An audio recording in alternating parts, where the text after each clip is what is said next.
Hello, everybody, and welcome to the very first episode of Assent, Dissent. I am one of the hosts. My name is Brandon Diaz. And I'm the other host, Sean Strong. Nice to meet you all. Welcome on in. All right, well, what we cover is politics, current events, and pop culture. That was Sean who came up with that tagline, so kudos to Sean. Thank But you. let's Thank you. go ahead and get started with our first topic for the evening, and that is from Sean. So, first thing I want to talk about tonight, Brandon, is the civil rights icons that we lost recently. Reverend C.T. Vivian and Congressman John Lewis, who was just funeralized a couple weeks ago. Very important losses and major losses in the African American community. They did so much for us. Reverend C.T. Vivian, of course, started a program to help African Americans attend college, and that program is now known today as Upward Bound, which has helped so many countless of scores of thousands of young people go to school, get a higher education, and graduate. I mean, from the likes of people like Cardi B and Viola Davis, who have been through the Upward Bound program. And then also Congressman Lewis, who was the youngest speaker at the March on Washington, civil rights activist, leader of SNCC. He did so many things. He led what is known as the Bloody Sunday March across the Edmund Pettus Bridge, which ultimately led to President Johnson signing the Voters' Right Act of 1965, which we still need Congress to renew.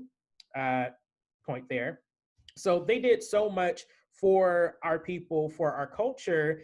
And my only question now is, where do we go from here with all of these people, historical figures passing away and leaving the scene? Who's picking up these mantles? Who's going to carry on? Who's going to be the voice for our generation and continue the fight? Because we have not received equality yet, and the struggle is still very present. And even in these times, with what's going on across the political spectrum in America, it's even more evident that if we need some champions for Black and Brown people, we need them right now. And so to help me with this discussion is a good friend of mine from Chattanooga, Tennessee. Her name is LJ Ewing. LJ is a community advocate, an author, and a philanthropist down there in Chattanooga, Tennessee.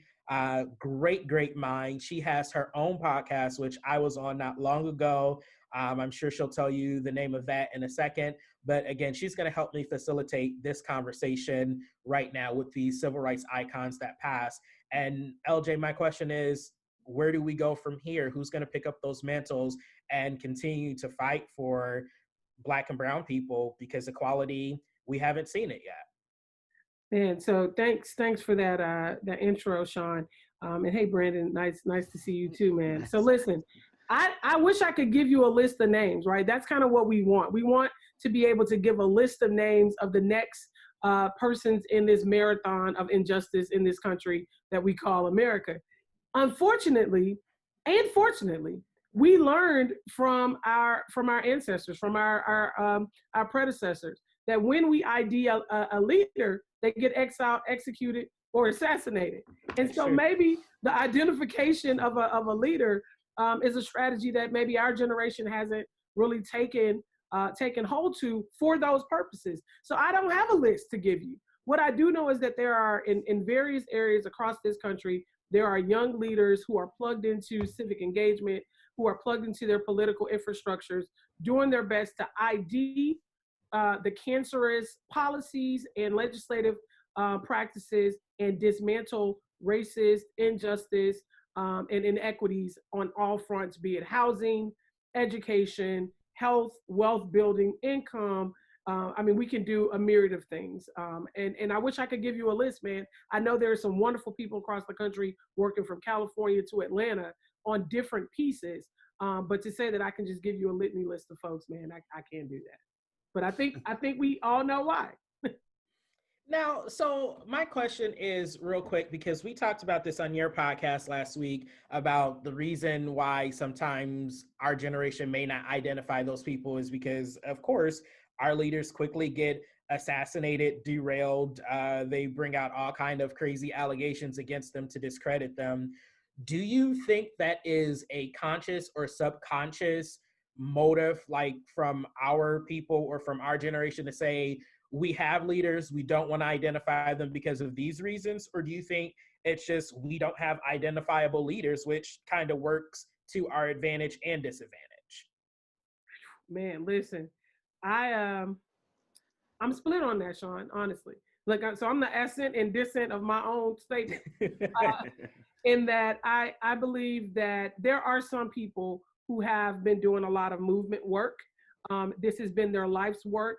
A person that pops to mind is a gentleman down in Atlanta who oversees the Partnership for Southern Equity. His name is Nathaniel Smith. You guys should reach out to him and see if he would come on. He is a phenomenal mind in the space of race, equity, and racial injustice. Again, his name is Nathaniel Smith with the Partnership for Southern Equity. They do a lot of work across the region, right? So when you start thinking about things like the Southern Strategy, which was, like decades of multiple presidents, having a strategy by which they conquer the Southern vote for the purpose of winning elections. This organization has worked adamantly to disrail a lot of those types of strategies that play out in the Southeast particularly. But so I think that there are people, I think that there are good people that are working, that are doing this work. I also think that unfortunately that we are a generation who has been raised with a higher level of narcissism than maybe some generations that came before us. And so many people are writing narratives to write themselves in as the martyrs.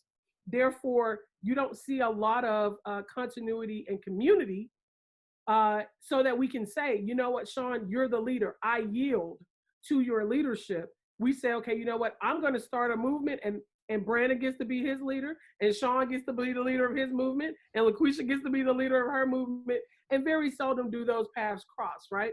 So I think there's a little bit of those things that are happening when you think about it generationally. But to say, that I wholeheartedly agree that people just think, oh my God, I don't want to be a Assata Shakur and get exiled, or I don't want to be a Meg or a Martin and get assassinated. I would say 50-50. Okay. I actually have a question regarding the leadership discussion. So how we often say, at least in my political circles, we'll often say kind of the Democratic leaders and Republican leaders currently, as we see, we often say that they're old or dated and their ideals and thoughts are a little dated. Is that something that you think will be a contributing factor to why, like you said, we have different pockets and different sects of people that have leadership of their own movement? Do you feel like there may be a disconnect between the older generation of African Americans and the younger ones? I know I agree with you, Assent with you on the narcissism upbringing, but is there any other differences that you think may contribute to it? So I assent on that too. I do think that there are some missing links, but it's not just around government and civic duty. It's missing links in terms of, the system that is given way for our communities. So when you talk about communities of color, Black and brown communities that have been over-policed, oversaturated, you're seeing, mass incarceration numbers through the roof. You're seeing health disparity numbers for our people through the roof. These are things that we're seeing. So there isn't a big mama to sit around and tell you these stories. Exactly. There isn't an Uncle John that can pass the mantle, who, Sean told a story about his uncle and his grandfather to me not too long ago. Where are those people that pass the mantle, right? So unfortunately, in the economy that we live in now, for the first time in our nation's history, we actually have all of the generations in the US workforce at the same time. So you have baby boomers and millennials all vying for jobs. So what that means is, unlike generations before, where you actually had people who were setting up their successors to pass the baton because they're moving on, the economy is such that we all have to continue working because there are people who didn't have generational wealth passed down to them. So they are yet working, that look like you and I, they're yet working in their 50s and their 60s to where they would have in the past, right? The grandmothers, grandfathers of old, they would have passed that baton on from that seat to the next generation because they have gotten what they need to get. They've added what they need to add. and they're ready to pass it on. We lost community, and this is my opinion. I feel that we've lost that community element, that baton passing, that mantle passing, because we are all still in this thing together, trying to figure out how to survive, how to live, how to make ends meet. And so we're not seeing a lot of the relational, because we're all still trying to keep that economic pipeline of it's an economic lifeline actually together for our families. And you know what?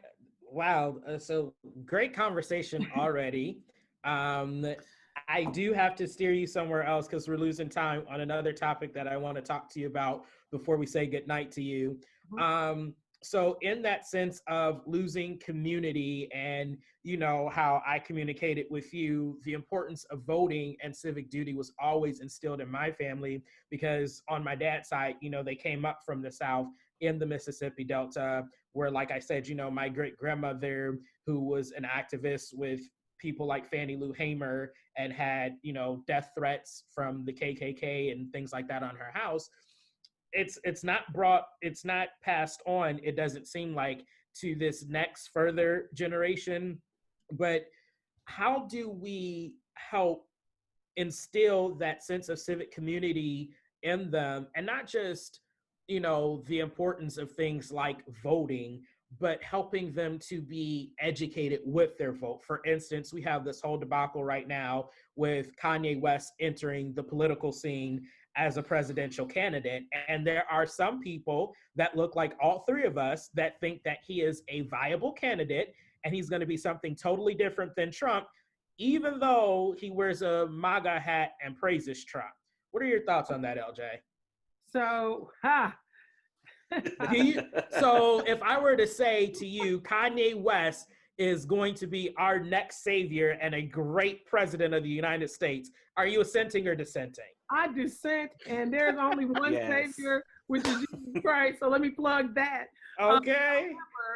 However, I also don't think, religion aside, but I had to plug that. Ain't no saviors but Jesus. But on a religious, on a political standpoint, on a civic duty standpoint, so Kanye has, taken it upon himself to take his celebrity and capitalize it on politics. He's not the first one, though. You had Ronald Reagan. He was an actor. You have Arnold Schwarzenegger. Like, you have all of these people that capitalized on their celebrity status for the purpose of political swaying of any party. You had other people who did it not for themselves, but to endorse, right? To endorse a candidate. The whole rock the vote. Like, that was a whole celebrity movement for the purpose of political swaying. So we have to be neutral here in that. So that happens, all right? Now, is Kanye the next president of the United States of America? He ain't no worse than what we got right now. So let me throw that out there. But it's almost like you're asking me, do I want to get stabbed or do I want to get shot? Neither. I don't want either of those things, Sean. I assent. So I think that, the fact that, he's trying to, in my opinion, create a distraction. One of the things that we as the American people have to be extremely careful of is this idea of polarization. I think that's what this is a political distraction that has taken course with many elections.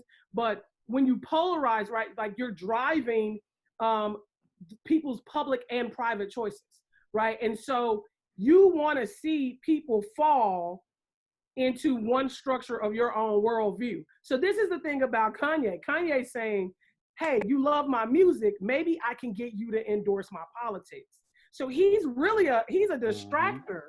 I don't even really feel that he wants to be. I don't feel that Donald Trump wanted to be the president. He assent to both. Himself. If y'all can go back and look at his acceptance speech the night of the election, he was shocked. He like, I done said all the things you don't say. I've done all the things, and they still voted me in. Oh my God. He was playing out his script on the Apprentice, and he didn't know that, oh, okay, I got to do this job now. That's my opinion. But I think we are currently engaged in a rhetorical combat about things that don't matter, i.e. Kanye West, i.e. wearing mask, i.e.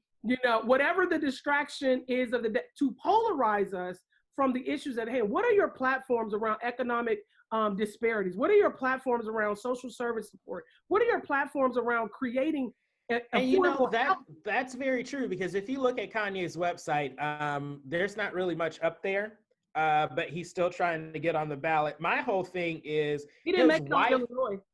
He did not. He did not. 60% of his petitions were fraud, and a number of them in different states are Republican leaders. I mean, you have former lawyers for the party in Arkansas. The guy that was helping him interviewed to be Trump's campaign manager in 2016. So it definitely is a Republican strategy. I just wish there was a way we could tell some of our maybe lower level voters, hey, wake up, this isn't right.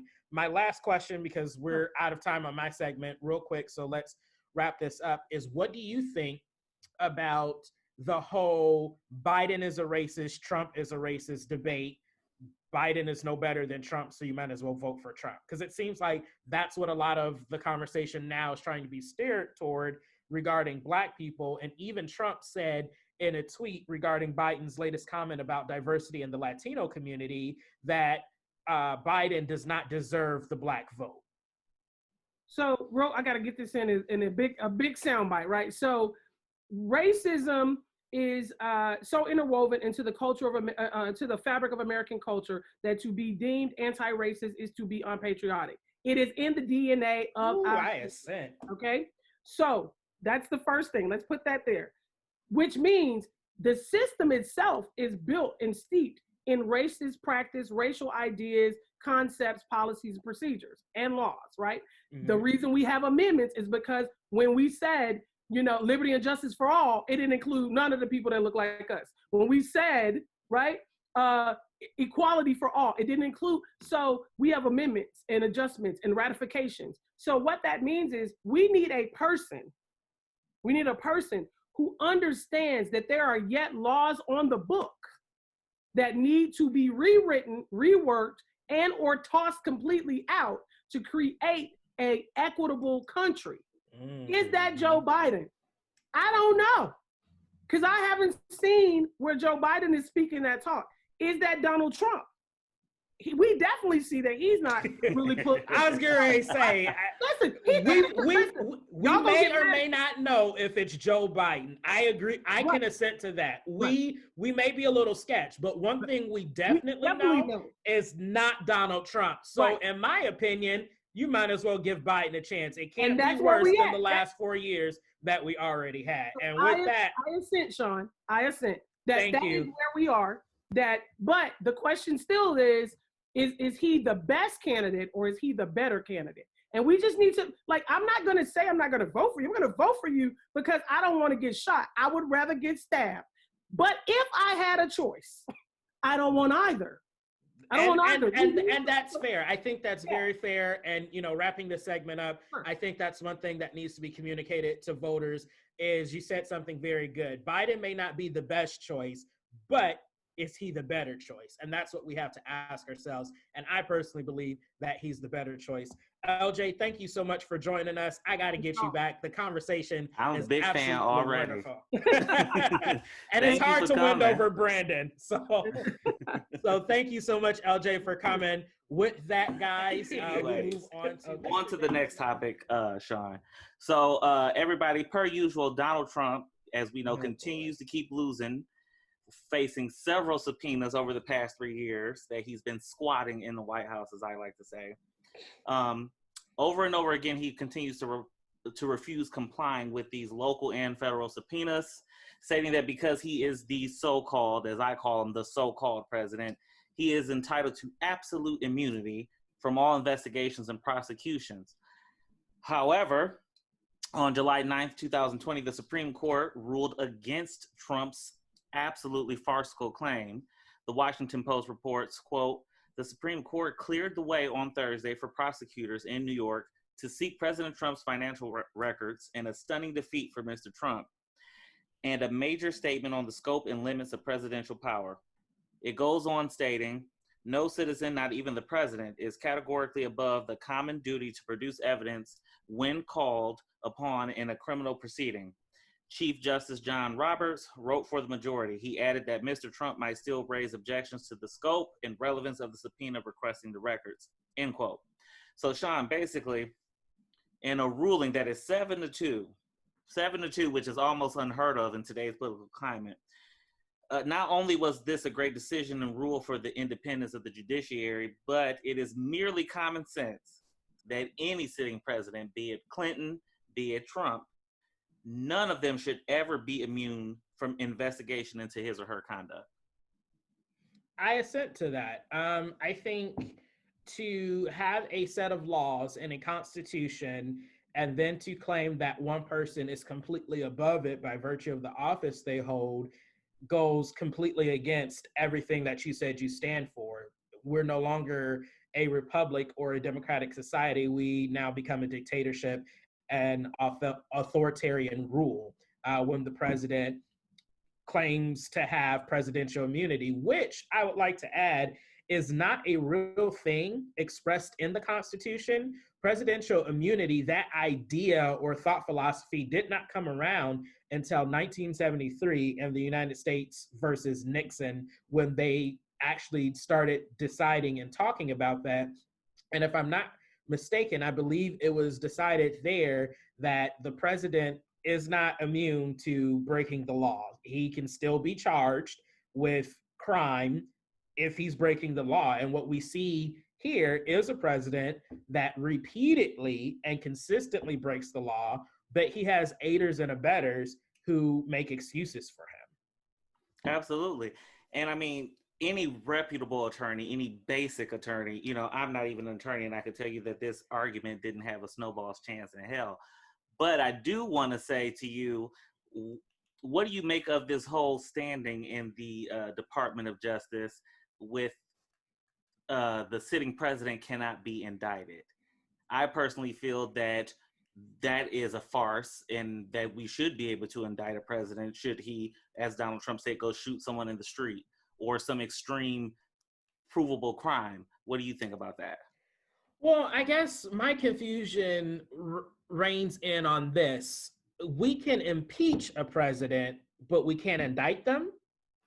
To me, that sounds like a huge oxymoron. How can you impeach a president and remove him or recall him from office if the impeachment stands, but you can't indict him for crimes that he commit against this country? That, to me, that makes no sense. Either we throw it all away or we have it all. I don't think that you can have both. Absolutely. And I was going to say, you brought up an interesting point there. I had just learned out on MSNBC. So basically the whole impeachment process, like, let's just say this is just a complete wild card, since I have a little bit of time to get this in there. But people were saying on MSNBC that the Democrats should impeach Donald Trump again, especially after he loses the election, according to their predictions, because the impeachment is what will prevent him from being able to run again in the future. Oh, wow. So as it stands, if he loses this election but decides to run again in 2024, if they impeach him again after he loses the election, then that will be his official termination, no rehire letter, so to speak. And, that's just, but it is crazy that we can indict. I mean, we can impeach, but we can't indict. And that just goes to show you that as a democratic republic that we're supposed to be, how are there no systems in place to make sure that we can have the Supreme Court bring up charges? I understand that we probably need to have a jury or some sort, but there's nothing in place for this as it is. Well, I think one of the biggest issue or reasons why nothing is in place is because for 200 odd something years, or however old America is, I don't have the math right now because I'm an English major, not a math major, but we've never been in the predicament in history where we've had a president abuse their authority so much. So I think a lot of times people put systems and things in place when abuses happen and we say we don't want this to happen again. So I think probably at the end of this term, hopefully there is not another 4-year term, but if it's at the end of the 8-year term, I think we're going to see a lot of things drawn up by Congress to make sure that what we had in Donald Trump, we never have again. Because again, we've never been in this position before in America. I mean, as it stands, we've only ever had 3 presidents impeached, and none of those trials won. I mean, the last one was Clinton, and that was bogus. And then further back in, the very far history, it's said that that impeachment may have actually stood up if that president had not resigned before the impeachment was concluded. So, I mean, in our nation's history, this is really the only the 3rd time that we've ever had a president become impeached. So I think, yeah, we'll see a lot of new articles and amendments and things drawn up surrounding, the conduct that happened in these last 4 years. Yeah, well, I can report to you that I do know that they are working on, Nancy anyway, is working on reforms already, because we've been operating under good faith for too long. All right, so my last question to you on this is, I propose that we stop letting the presidents choose the attorney generals. As we can clearly see, there's no reason why, if the judiciary is supposed to be so independent, that a political elected official should be appointing the attorney general. Your thoughts? I'm on the fence on that one. I would have to look at, because again, where we're at in history is a place that we've never been. And so I can't say at any point in time where we've been so sketch on a president choosing the AG. I mean, for instance, the current AG was chosen by Bush, and I'm sure there were some sketch things in the Bush administration, Bush 2, but I don't think there was anything that made us say, hey, we don't believe in the Department of Justice anymore and we've lost faith in our AG, or the AG has become the president's AG and not the people's AG. So I guess I'm kind of on the fence on that one. I'm not really sure where I stand on that. I can neither assent nor dissent. All right, well, that's the end of that topic, folks. All right, everybody, I have finally found the notes to my final topic for today's episode. Sean destroyed my previous copy, so I had to print off another one. So it's fitting tonight that we are talking about voting so much, because the last topic is going to be on the Electoral College. The Electoral College is how we vote for, the President of the United States. The short version is, in each state, they have a number of assigned electoral votes, and whoever wins that state gets those number of votes. So, for example, in Ohio, if Biden wins Ohio, which is a long shot in my opinion, if he wins Ohio, he would get 18 Electoral College votes, because that's how many Ohio has. So basically, during each election, we wait until those votes are all counted, and then we see which candidate that is running gets to the number 270 first, because that's the defining number for victory for the presidential elections. This, of course, is a very basic, as you know, Sean, fundamentally watered down version or explanation of the Electoral College. But Sean, I propose that we totally obliterate, abolish, destroy, rip up the Electoral College and vote for presidents based solely on the popular vote of the entire country, not state by state, and act as if we are a modern, civilized society and not someone stuck in times of slavery. Sean? I'm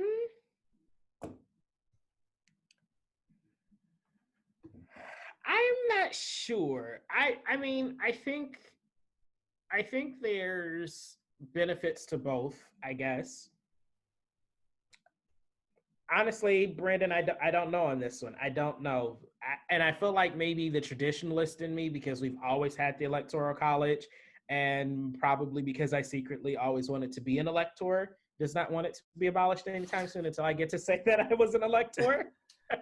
But Lord. I mean, I definitely understand people's issues when they don't understand the purpose of the Electoral College and why it's possible for President Trump to have won the presidency, even though he lost the popular vote, which hardly ever happens. I think the biggest issue, which Congress, if I'm not mistaken, I read a couple articles some months back that they were trying to correct those discrepancies, because what you have sometimes in the Electoral College is bad faith electors. In other words, what happens is they're supposed to go in and elect one person because that's what the state popular vote said, but then they end up flipping their vote and elect maybe who they want to elect. And that's a bad faith elector. You're supposed to pledge, if I have this correctly, who you're going to elect even before the deadline is there. That's why electors are chosen. We know that you're going to go in and you're going to push the button for this person, but then you have, in some cases, some rare instances where electors go in there and they don't elect the person that they swore they were going to elect. But that just leads to my whole point of that's just a whole middleman that's not even necessary. It's just an added step. Instead of just taking the natural raw vote of the people who go out to vote, you are an elector, as you say, every time you go vote. Think about having that type of power at every election. And not only that, I take issue with the Electoral College. Each person's vote is not technically one vote when you think about it, because some people's votes have more weight in certain states than others because of these mythological beings known as swing states, which supposedly sometimes go Democrat and sometimes go Republican. Like they've been saying Ohio is a swing state forever, and I don't believe it. Yeah, it swung for Obama the when he was in office, but it's been Republican ever since then and ever since before then. So if you are somebody who lives in Ohio and you're a Democrat, like me or you, then when you vote, essentially you're voting in a red state, so your vote really is essentially, one could argue, is essentially a lot less significant than someone in, say, New York or California, which you know is going to be blue. And the same can be said for the Republicans in New York and California. You know what I'm saying? So that's why that's just one of many reasons why I feel like we should get rid of it, because it's just a messy system. You got, like you said, the faithless electors to go give the elector votes. And then it just leads to a crazy amount of time by the candidates being spent in these individual states instead of going to hear what the entire country wants to hear, educating the entire country on different things.